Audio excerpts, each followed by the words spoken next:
The use of animation is common in this day and age. Whether it's used by developers working on video game trailers or even big budget Pixar films, we know that animation is getting better over the years. Although, today, we'll be talking about an animation platform that gives many users the opportunity to create their own animations. That platform being SourceFilmmaker.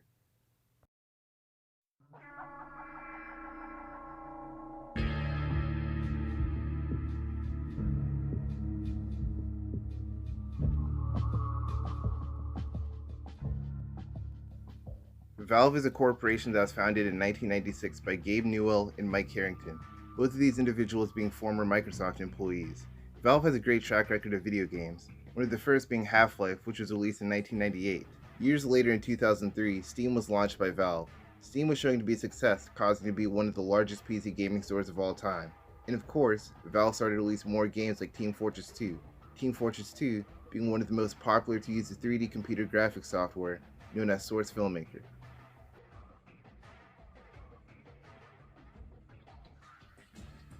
SourceFilmmaker's development began around 2005. At this time, it wasn't complete, and it was a playback tool used for the game Day of Defeat. While the tool was limited at the time, there were still some uses for it, one of those being the experimental effects used throughout the trailer, which is said to not be achievable in real time. After Valve witnessed the potential of SFM, they followed through with a polished version, which was released alongside the Orange Box, although there was another previous version that was seen. In fact, it was leaked during a public beta of Team Fortress 2 in September of 2007. This wasn't the final product, so there was many changes that happened over the years, one of these being the simplified version from the past.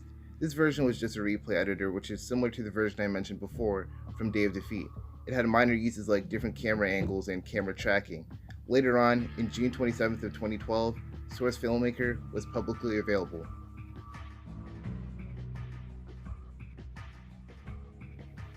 SourceFilmmaker has multiple uses, first off being the animation aspect. Many games developed by Valve has used SFM to create some of their most iconic trailers, one of the most popular being the mini character trailers for Team Fortress 2. These trailers had a lot of good things in it, but I'll be focusing mostly on the quality aspect, the most obvious being the life within the animations. Each animation had its own personality from the sound and the fluid movements. It was unlike any other trailer I've seen in 2012.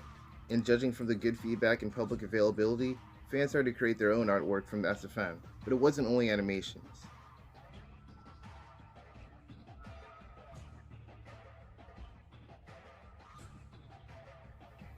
SourceFilmmaker has a large community, especially on YouTube. On this site, animations differ from each other.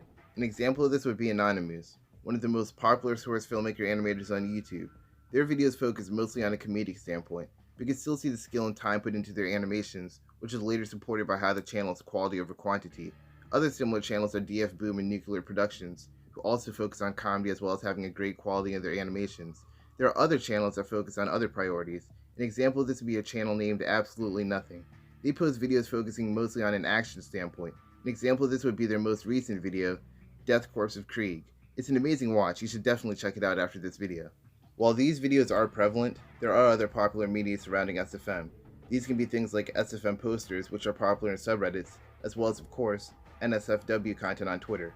But one thing that's common in all of SFM is the look of expressing a feeling of emotion through the form of artwork in unique ways.